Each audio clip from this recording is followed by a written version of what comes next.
welcome to Kampala Edge Times once again.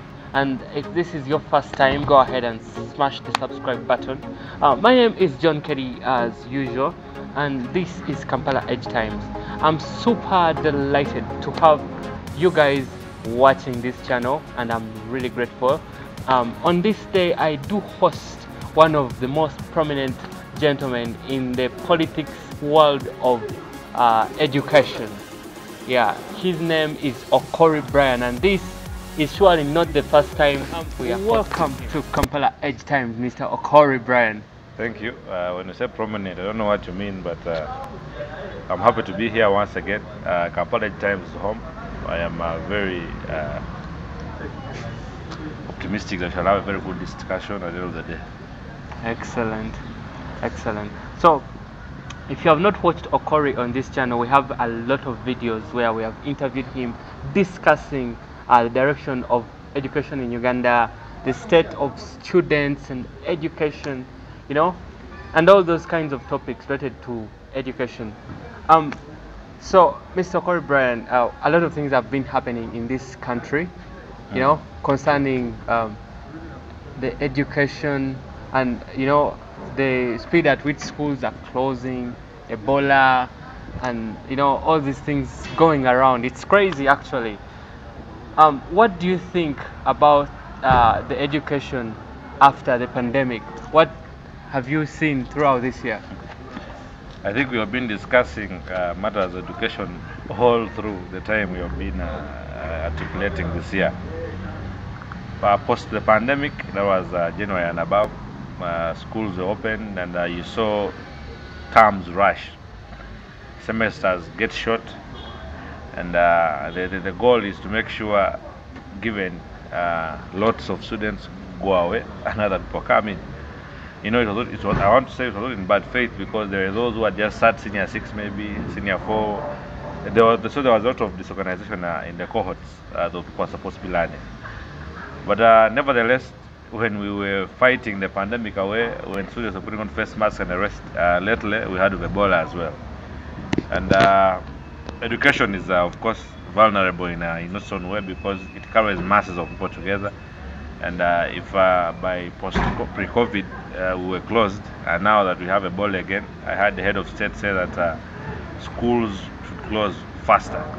And now you know that now when you close faster, syllabus coverage is brought down, and at the end of the day, the normal student out there doesn't get enough. They will instead go through school and not to school. So at the end of this overview that we have been engaging in here and there, sends a message that at the end of 3 or 4 years from now, we'll fight a battle to make sure we have perfectly learned human beings in this country. So as of now, I don't think people are attaining the real knowledge, but most of them are just getting given knowledge to go through school, exactly, which is very unfortunate. Surely. So in case you don't know Okori Brian currently is the secretary for Uganda National Students Association. Yes, the body that governs students in Uganda.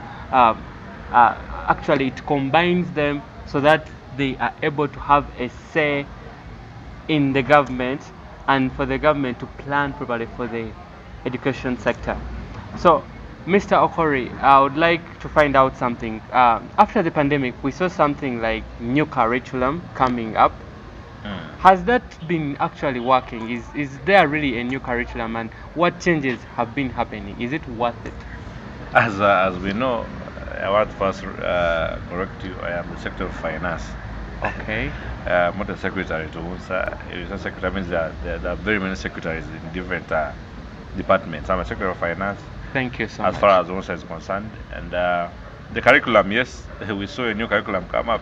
We all embraced it, because the argument was that we need a much more practical and a skills-based curriculum that will allow students freely not get a lot of notes here and there and knowledge, but again get skills to help them operate out there. So the point was to reduce the number of notes that...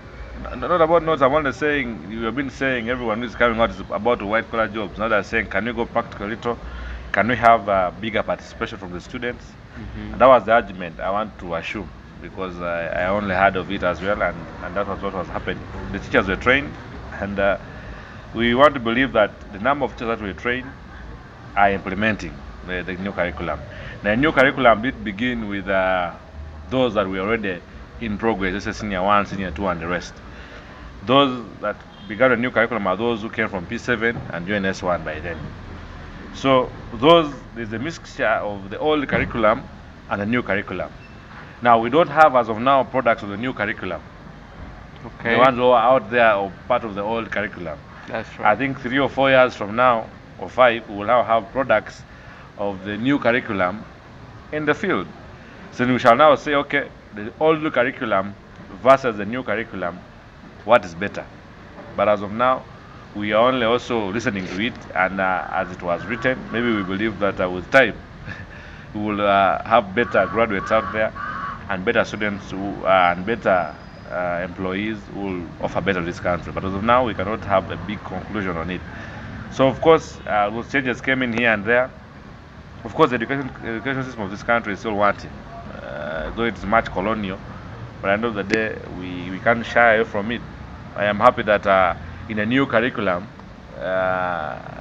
Swahili has been made an official language. Okay. So with time, we'll maybe run away from colonialism and leave this English language and be saying about Isana with the rest. What makes you think that Swahili is not part of colonialism? It's totally Pan-African. Are you sure about that? Yes, it's an international language, but Pan-African. If you are a good student of history, I'm not one of them, you know that the coastal language was Swahili. Even the African Union and the rest have adopted Swahili, and Swahili as an official language in this continent. So at the end of the day, we can run away from English if we embrace this language. So it's now an official language in this country too. And again, it's compulsory. It's no longer an optional subject like before. So we want to believe that with time, we will maybe have these practices in and have a better nation that is independent, not only in matters of finance and there, but again, even in the lingo, how we communicate. Okay, thank you for that information. Maybe as we wind up the year, you know, we're coming to an end. This is November.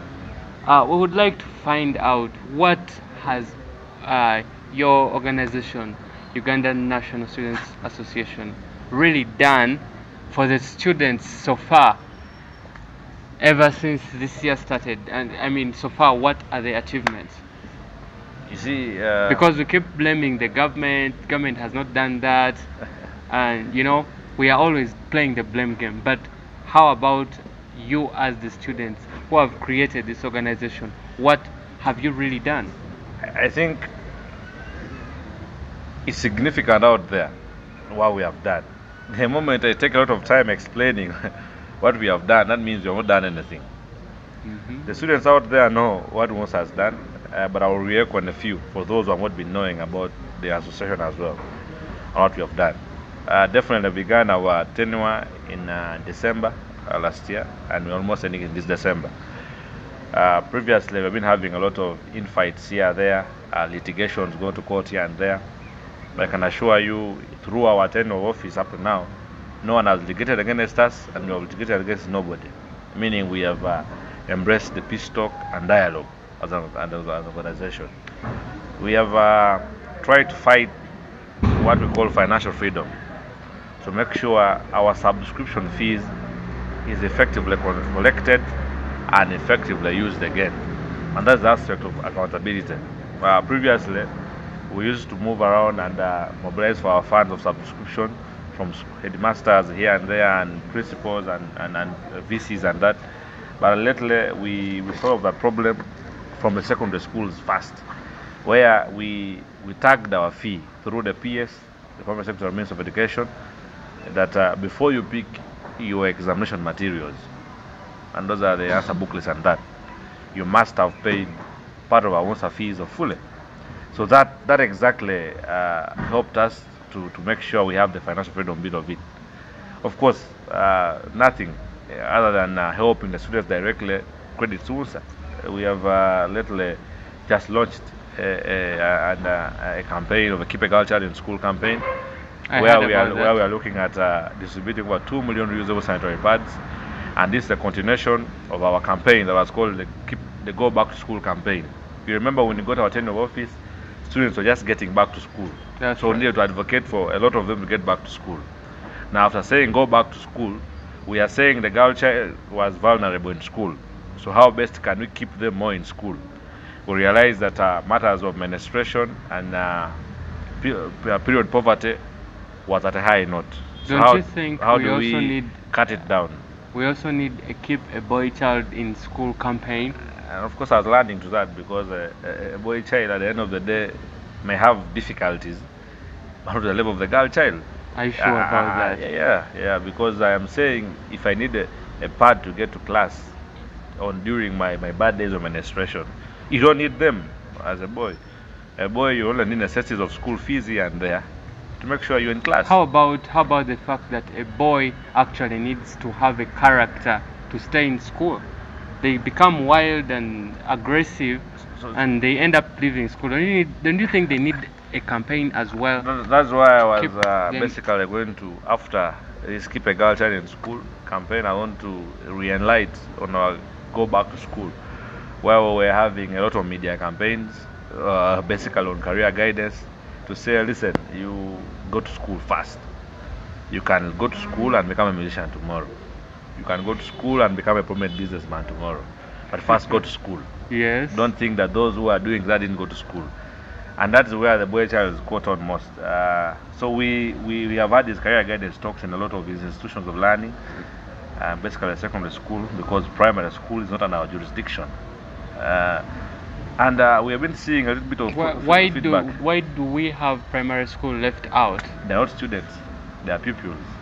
Most are advocates for students. Can you enlighten on that? No, a pupil is that person who is enrolled from nursery school to P7. A student is from that senior 1 to any other level of education. So what's the idea here of excluding them? No, because they are not under our jurisdiction. We are Uganda National Students Association, so we advocate strictly for students. We believe that the pupils are minors and our parents are advocating for them. When you're a minor, you don't contract. Thank you so much for that information. Now, I think now we go to your big fish, I think, right now. Yes, Mr. Okori has been participating in politics at Kyambogo University, and we are elated to find out what he has been doing so far. So, Mr. Okori, at Kyambogo University, I got some information that you stood unopposed for FDC. Is that right? True. FDC is my party, and you said we are in for politics at Kyambogo. I always restrict myself to call it students leadership, because at the end of the day, politicking is at minimum, and the leadership role that you're taking over is what you look at. So at the end of the day, we have embraced the part that I belong in, and as FDC, it's important that we have an ideology that we stand for. First of all, why do you choose FDC? I'm saying we have an ideology that we stand for.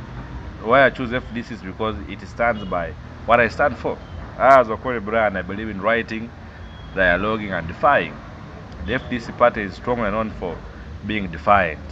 But at the end of the day, of it being defiant, how best can we match in the writing and dialoguing, and we stand by the party principles as well, and which are democracy and the rest. So at the end of the day, FDC is my party because I've subscribed to it, and there is nothing to say other than that. Anyone who believes that it's a mistake to subscribe to a party of your interest, then are restraining me from basically using those articles in the constitution of political affiliation and the rest freely.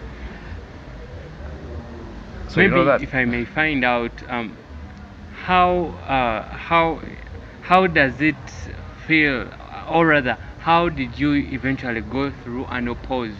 You can give us a depiction of the process.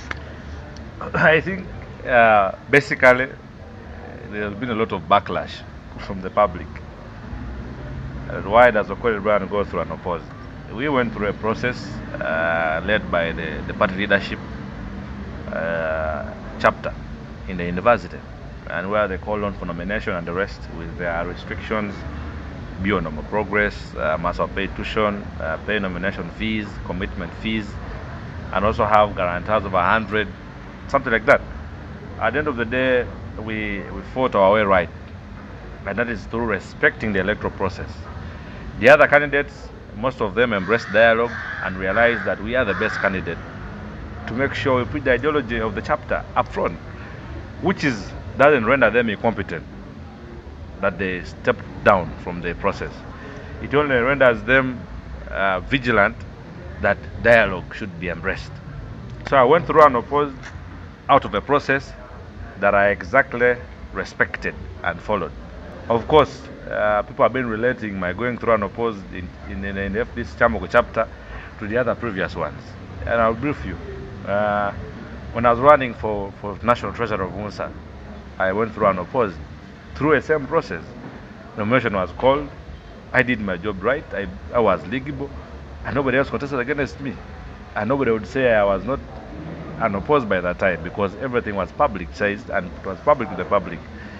I went through unopposed again at the East African Students Union. Clear, delegates were there and the rest, but they said, Okori Brian, be a Secretary of Finance and Administration. Unopposed. I went through unopposed, you remember, at the Rokai also Association election. Their positions were announced, nobody else stand up against Okori Brian. Amazing. So it cannot be me who is forcing people to contest. Okay. And I want to make it very clear that if the good Lord in heaven sees us through this way, I think it is because of the good work we've been doing and the competence we've been exhibiting that we always sound a message of coming out through unopposed. But I don't think anyone was arrested.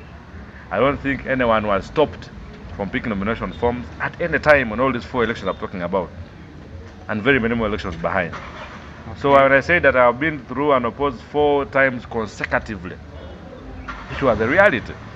Because even after me going through unopposed, I have never seen any petition against me saying, you, Okori Brian, you are not a legible one, or you did this wrong, or so and so is incarcerated because of being unopposed.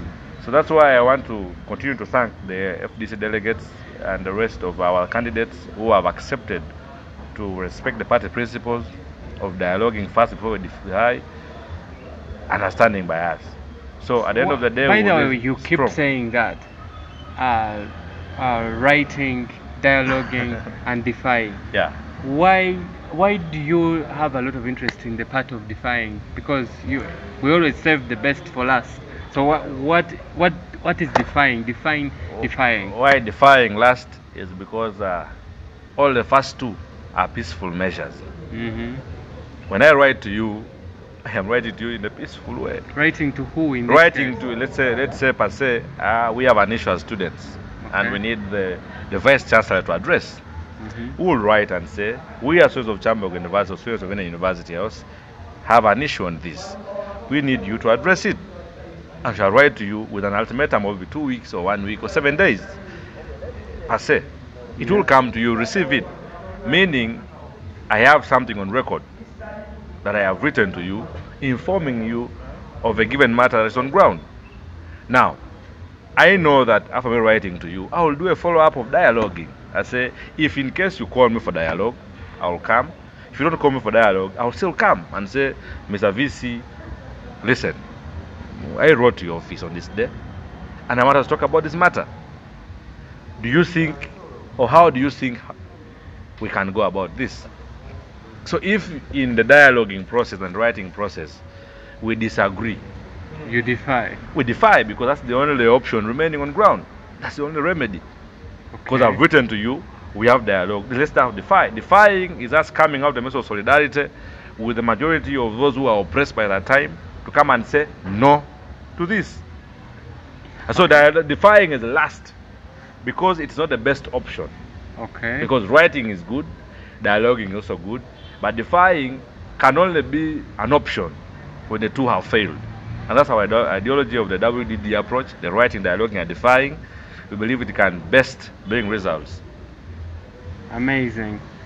That's intriguing. So where do we see, when do we see the Kyambogo elections starting, like general elections? I think the processes are right. I've seen a letter out by the guild president calling for members to apply for electoral commission. We all know that when electoral commission is in place, the processes begin because they take charge. We all again know that we have a role as candidates to belong to given chapters of political parties because we are all above 18 and we can affiliate ourselves. Exactly, again, we know that the guild constitution is clear with its stipulation on when elections should happen. So as an aspirant at this level, I will definitely fold my hands to do my job right, to follow the guild constitution as per what is the stipulation of the election, and again to follow the guild electoral rules and roadmap. So when it's out by then, I know I don't want to preempt the work of the spokesperson of the Electoral Commission of Kyambogo University by declaring when elections are going to happen. I am only supposed to follow the roadmap as announced by them. So as of now, we're only aspirants and we are following closely all the processes. All right, thank you for that information. Maybe as we wind up, you can tell us what is in place. As for now, we know you are only working for UNSA and EASIU. Is that right? Yeah, true. Yes. So give us a message from those two, UNSA and EASIU. I will send a message from UNSA, IASU, which is the East African Students Union, and ASU, the All African Students Union, and also ISAIO, which is the East African Students and Youth Organization. Because it is the only bodies that I know that strongly advocate for students in this country, region, and continent. From UNSA, our message is simple, that for those students in secondary school and the rest, it's your time to follow the SOPs clearly as set by the Minister of Health over Ebola, because it's a killer disease. For the students at the high schools of learning, we know that you're still on campus and the rest. Take academics very seriously because that's the reason why you're there. Still, for the general message from our secretariat is that our elections are coming on soon because some of us are expiring now. So please, the guild presidents, guild speakers, and the rest, and the district delegation that are eligible, your elections are underway. So prepare to come and contest against different universities here and there and institutions of learning. Take up these positions. Every time you only get successful when your successor gets successful. So Okori Brian can never be successful if I have no successor who is successful. The East African Students Union basically has a message of solidarity all over the region for the students of Uganda and students of this region at large. Lately, they had a meeting in Kampala, Uganda here, discussing matters of incorporating the DRC Students Union and as well matters of having a uniform tuition for all students all over the region. Okay. And I believe it will be implemented. So are you trying to say that you don't have uniform tuition for no, lately we have been having uniform tuition as passed by the University Council for East Africa and Ayala and the rest, but the private universities have been defying this, which is understandable because for them they are profit maximization best. So again, we are trying to see how these policies can favor them best. If you're saying that reduce your tuition, then let the message of reducing tuition come with taxes coming low or subsidizing a given things here and there. So at the end of the day, that's the message of the East African Students Union. The All African Students Union basically sends a message of solidarity with students of this country and region at large, saying that it's also lead advocacy organization for all of you, and they will definitely always stand by because I'm a representative of the All African Students Union on behalf of Uganda and the region, which is in Accra, Ghana. So at the end of the day, the voices of the Uganda students are there and strongly.